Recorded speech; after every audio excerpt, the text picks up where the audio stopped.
Azərbaycanda 5 nəfər dəm qazından zəhərlənərək ölüblər. Onlardan 3-ü bir ailənin üzvləridir. Hadisələrdən biri Göygöldə baş verib. Göygölün Aşıqlı kəndində evdə 4 nəfərin meyidi aşkarlanıb. Onlar Kəlbəcər rayonunun Qılınclı kənd sakinləri. 1999-cu il təvəllüdlü Hüseynli Seymur Əşrəfoğlu, bacıları 2000-ci il təvəllüdlü Hüseynova Münəvvər Əşrəf qızı, 2004-cü il təvəllüdlü Hüseynova Xatirə Əşrəf qızı və Kəlbəcər rayonunun Laçın kənd sakini 1990-cı il təvəllüdlü Müseybova Səbinə Şahid qızıdır. Qeyd edək ki, həyatlarını itirənlər Göygöl rayonunun Aşıqlı kəndində kirayə evdə yaşayırlarmış. Onların dəm qazından zəhərləndiyi hələlik rəsmən təsdiqlənməyib.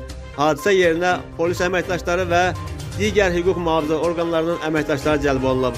Bakıda isə 31 yaşlı kişi dəm qazından boğularaq ölüb. Hadisə Bakı şəhəri Binəqədi qəsəbəsi 8-ci korpus 10 may küçəsində baş verib. Oğuz rayonu Padar kənd sakini Bəraət Babakişiyev hamam otağında dəm qazından zəhərlənərək ölüb. Faktla bağlı Binəqədi rayon prokurorluğunda araşdırma aparılır.